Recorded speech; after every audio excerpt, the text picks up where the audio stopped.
ഇത് 2025 മൊബൈൽ, ഇത് 150 വർഷം മുന്നത്തെ മൊബൈൽ. ഇത് 2025 കാർ, ഇത് 150 വർഷം മുന്നത്തെ കാർ. ഇത് 2025 ക്ലാസ് റൂം, ഇത് 150 വർഷം മുന്നത്തെ class room. See the difference.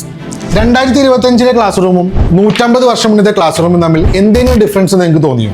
ഇതിൽ നിന്ന് നമുക്ക് എന്താണ് മനസ്സിലാവുന്നത്? 150 വർഷമായി നമ്മൾ തുടർന്നുകൊണ്ടിരിക്കുന്ന അതേ എഡ്യൂക്കേഷൻ സിസ്റ്റമാണ് 2025 നമ്മൾ തുടർന്നുകൊണ്ടിരിക്കുന്നത്. നമ്മൾ എന്തിനു വേണ്ടിയാണ് ഇപ്പോഴും പഠിപ്പിക്കുന്നത്? മാർക്കിന് വേണ്ടിയാണോ? ഗ്രേഡിന് വേണ്ടിയാണോ? എന്തിനു വേണ്ടിയാണ്? നിങ്ങൾ കെമിസ്ട്രി പഠിച്ചിട്ടില്ലേ? ഫിസിക്സ് പഠിച്ചിട്ടില്ലേ? മാത്സ് പഠിച്ചിട്ടില്ലേ? നിങ്ങൾ ഇപ്പോൾ ചെയ്തുകൊണ്ടിരിക്കുന്ന ജോലി എന്താണ്? ചിന്തിച്ചു നോക്കൂ. ഈ ക്ലാസ് റൂം സിസ്റ്റം തന്നെ മാറേണ്ട സമയമായിരിക്കുന്നു. ഈ കാലഘട്ടത്തിന് ഒരു ക്ലാസ് റൂമിന്റെ ആവശ്യമില്ല. ഈ കാലഘട്ടത്തിന് ഒരു ബോർഡ് റൂം ആവശ്യമില്ല. ഈ കാലഘട്ടത്തിന് ഒരു വൈറ്റ് ബോർഡിന്റെ ആവശ്യമില്ല.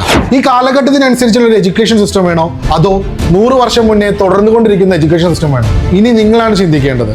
നിങ്ങളാണ് അഭിപ്രായം പറയേണ്ടത്.